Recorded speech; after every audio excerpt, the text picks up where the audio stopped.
मेरठ से एक दुखियारी मां का वीडियो सोशल मीडिया पर वायरल हो रहा है, जहां जवान बेटे के शव को ठेले पर लेकर परिवार जा रहा है और बेबस मां अपने बेटे को याद कर रोती बिलखती नजर आ रही है।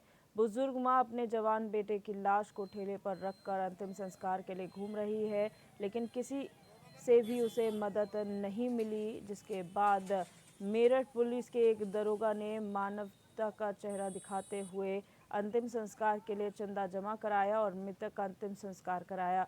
पूरा मामला मेरठ के थाना मेडिकल क्षेत्र के तेजगढ़ी चौराहे का बताया जा रहा है। पूरे मामले में मुख्य चिकित्सा अधिकारी का कहना है कि प्रकरण संज्ञान में आ गया है और पूरे प्रकरण की जांच कर कार्रवाई की जाएगी।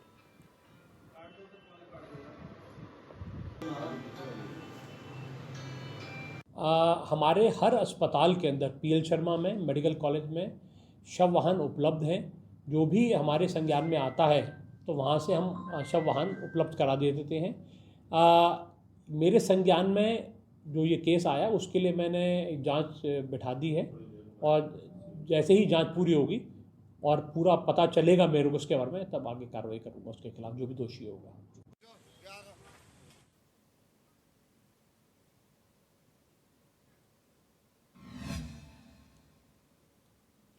और राशिद जहीर हमारे संवाददाता हमारे साथ फोन लाइन पर जुड़ चुके हैं। राशिद, जानकारी चाहेंगे पूरे मामले में, क्या पूरा घटनाक्रम हुआ है?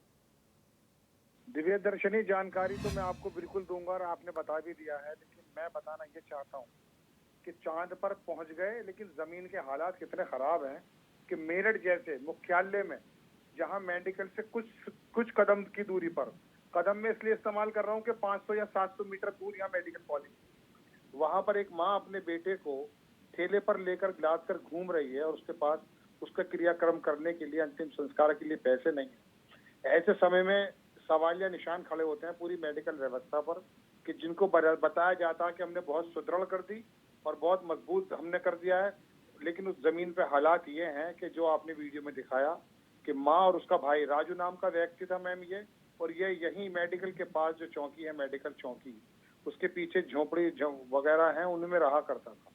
वहाँ लाश पड़ी रही, आसपास के लोग गुजरते रहे, माँ अपना किसी तरीके से ठेले में डालकर अंतिम संस्कार के लिए पैसों का इंतजाम करने के लिए भीख मांगती रही। वहीं मेडिकल चौकी का जो इंचार्ज थे अमित मलिक, जिस पुलिस का चेहरा अक्सर बेशतर हम बताते हैं कि किस प्रकार से नीरसता रहती है, वहाँ वो बंदा आया और आकर के अपने पास से भी पैसा इकट्ठा किया और बताया जाता है कि जमा करा करके पूरा का पूरा इंतजाम अमित मलिक नाम के एक दरोगा ने किया। लेकिन अखिलेश मोहन जो सीएमओ हैं, मैंने उनको कई बार कॉल किया, बाइट देने के बाद उन्होंने रिसीव नहीं किया है। हाल ये है कि मेडिकल के पास भी इस तरह की घटनाएं होती हैं। इसके साथ साथ मैं 1 मिनट ये बात जोड़ना चाहूंगा, पूरे देश ने देखा गाजियाबाद में जिस तरह से एक बच्चा कल 14 वर्ष का कुत्ते के काटने की वजह से बिलख बिलख कर मर गया। वो वीडियो ट्विटर पर और सोशल मीडिया पर कितना वायरल है, पूरी दुनिया उसको देख रही है। ये सड़क सुरक्षा, स्वास्थ्य, इस तरह की बातें करके जब सत्ता में आ जाते हैं और जमीन पे हालात ये होते हैं कि एक माँ अपने बेटे की लाश को ठेले पर लेकर धोती है, उसके पास इतना इंतजाम नहीं होता कि एम्बुलेंस भी बराबर में से मेडिकल से आ जाए। बड़ा दुखद वीडियो था, मेरठ में चर्चा का विषय बना हुआ है। वहीं ये बात कह के बल्ला हमेशा झाड़ दिया जाता है कि साहब हम जांच करा रहे हैं। जांच करा के क्या है? आप कहते हैं हमारी सुविधाएं हर आम जन के लिए हैं, मेडिकल के बराबर में। अगर वो दरोगा ना होता, वो अपनी मानवीय चेहरा ना दिखाता, तो ये बताइए इस बंदे के, इस महिला के ऊपर दुखों का जो पहाड़ है वो तो टूट ही चुका है, लेकिन उसके बावजूद भी अंतिम संस्कार भी नहीं हो पाता और शायद अभी एम्बुलेंस भी नहीं आ पाई। बताया हमसे जब बात हुई, वहाँ दरोगा जी से हमने बात की जिनका नाम अमित मलिक है, उन्होंने कहा कि मैंने कहा एम्बुलेंस में मंगवा देता हूँ, मगर एम्बुलेंस वहाँ आई नहीं। यानी कि इनकी वजह से नहीं, दरोगा ने खुद भी कोशिश की कि किसी तरीके से एम्बुलेंस का इंतजाम हो जाए, लेकिन जब नहीं हुआ तो एक ऑटो के अंदर उसकी डेड बॉडी को रख करके शमशान घाट पहुंचाया गया। वहाँ तमाम खर्च इस दरोगा ने, अमित मलिक नाम का जो व्यक्ति है, इन्होंने खर्च किया। बहुत दुखदायी मतलब सीन है ये जो मेरठ में चर्चा का विषय बना हुआ है। राशिद, अगर एम्बुलेंस की व्यवस्था की बात की जाए, कितने ऐसे मामले सामने आ चुके हैं जहां पर स्वास्थ्य सेवाओं की लचर ये हालत दिख रही है और जहां पर लोगों को एम्बुलेंस की सुविधा नहीं मिलती है, स्ट्रेचर जैसी मूलभूत सुविधाएं इमरजेंसी में नहीं होती हैं? ये तो कितनी घटनाएं हैं, ये काउंटेबल इसलिए नहीं है ना कि सिर्फ गूगल पे जाके ये डालिएगा कि मरीज जो है तड़प कर मर गया एम्बुलेंस की वजह से। आपको गिनती करना मुश्किल हो जाएगी। पूरी दुनिया ने बिहार का वो सीन नहीं देखा था कि जब एक आदमी अपने जवान बेटे को मोटरसाइकिल पर लेके जा रहा था, तड़प उठा था पूरा देश। लेकिन बात यह है कि एम्बुलेंस नहीं है। वहीं जाएंगे आप, सरकारी सुविधाएं सिर्फ नाम के लिए कही जाती हैं, हमने इतनी सुविधाएं दे दी हैं, हमने ये कर दिया। और हमारे जो उप मुख्यमंत्री हैं, वो सीएम, जो डिप्टी सीएम ब्रजेश पाठक जी हैं, वो भी अक्सर हमेशा मेरठ भी आते हैं और इस तरह से सफाई सुथराई हो जाती है। लेकिन सुविधाएं वहाँ एम्बुलेंस नजर आती है, ऐसा नहीं है कि नहीं होंगी एम्बुलेंसेज, लेकिन जब वक्त पे किसी के काम नहीं आती है। मेडिकल के 500 कदम पर या 500 मीटर पर आप किसी को मुहैया नहीं करा पाते हैं। चलिए हमने मान लिया कि महिला थोड़ी इस तरह की थी, झोपड़ पट्टी में रहने वाली, लेकिन जब दरोगा ने जाकर के, जाहिर सी बात है उन्होंने फोन भी किया होगा, उनको थोड़ी समझ भी होगी कि कहाँ से एम्बुलेंस का इंतजाम होगा। उसका खुद का कहना है, अमित मलिक का, कि मैंने खुद इंतजाम करने की कोशिश की, एम्बुलेंस नहीं मिली। अब ऐसे तड़प तड़प करके जब लोग मर जाते हैं और उसके बाद फिर मंच पर बैठकर नेता अपनी बातें बताते हैं। मगर बात यह है कि मैम के किसी प्रकार से ये दो चीजें अजीब लगती हैं कि एक तरफ तो ये सरकारी ऐलान के बावजूद भी वो सुविधाएं नहीं दे पाते हैं जिनका ये दावा करते हैं, और उसके बावजूद भी आम वोटर, आम दर्शक, हम अपनी बात कर रहे हैं, बहुत ज्यादा इस वक्त मन दुखा हुआ है तो इसलिए मैं आपको ये बात बता भी रहा हूँ, उसके बावजूद भी इनके चंगुलों में आ जाते हैं, इनके वादों में आ जाते हैं। अब केजरीवाल ने दिल्ली के अंदर अगर इस काम को करके दिखाया कि मोहल्ला क्लिनिक था, तो दवाइयां मिल जाती थी। अभी राजस्थान के अंदर अभी देखा हमने कि गहलोत साहब ने चिरंजीवी स्कीम बनाई, 25 लाख रुपए तक का उसके अंदर किया।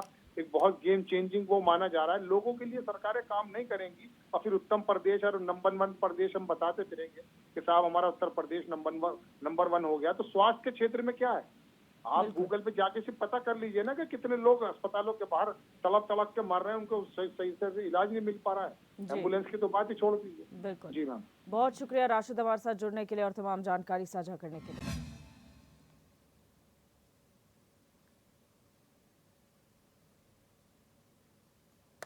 तो ये मेरठ की तस्वीर है और मेडिकल कॉलेज से चंद दूरी की ये तस्वीर है जहां पर एक मां अपने बेटे के शव को ठेले पर रखकर अंतिम संस्कार के लिए मदद की गुहार लगाती रही, लेकिन किसी ने मदद नहीं की। यहां तक कि एम्बुलेंस की व्यवस्था तक नहीं की गई और उसके बाद एक दरोगा जो वहां पहुंचते हैं, पूरा मामला अपने संज्ञान में लेते हैं और किसी तरीके से अंतिम संस्कार के लिए चंदा इकट्ठा किया जाता है।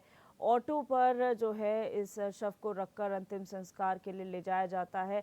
दरोगा ने खुद ये बात कही है कि उन्होंने जब एम्बुलेंस के लिए फ़ोन किया तब भी एम्बुलेंस वहां पर नहीं पहुंची। ये लचर व्यवस्था स्वास्थ्य सेवाओं का जो तमाम दावे किए जाते हैं उसकी पोल खोलती हुई नज़र आ रही है। जहां पर मेडिकल कॉलेज है वहां पर जो है तमाम मेडिकल स्टोर्स है, उसके बावजूद भी वहाँ पर कोई भी मदद की व्यवस्था नहीं की जाती है। ये बुजुर्ग महिला है जिसका बेटा अब इस दुनिया में नहीं है, लेकिन अंतिम संस्कार के लिए भी जब वो मदद की गुहार लगाती है तो कोई भी उसकी मदद के लिए आगे नहीं आता। एक दरोगा मानवीय चेहरा दिखाते हुए यहाँ पर चंदा ज़रूर इकट्ठा करवाते हैं और वो शमशान घाट तक उस शव को पहुँचवाते हैं ऑटो के ज़रिए और वहाँ पर पूरे रीति रिवाज के साथ अंतिम संस्कार किया जाता है। लेकिन वाकई सवालिया निशान खड़ा होता है जब उत्तर प्रदेश के उप मुख्यमंत्री स्वास्थ्य मंत्री भी हैं, ऐसे में तमाम दावे किए जाते हैं बेहतर स्वास्थ्य व्यवस्था के, तो आखिर क्यों समय पर एम्बुलेंस जब चाहिए होती है तो नहीं पहुंच पाती है, स्वास्थ्य सेवाएं क्यों नहीं मिल पाती हैं? सिर्फ इसलिए कि ये गरीब महिला है, इसके पास पैसे नहीं हैं स्वास्थ्य सेवाओं को देने के लिए। तो आखिर यहाँ पर किस तरीके की स्वास्थ्य सेवाएं दी जा रही हैं, वो भी सरकारी स्वास्थ्य व्यवस्था, ये सोचने वाली बात है।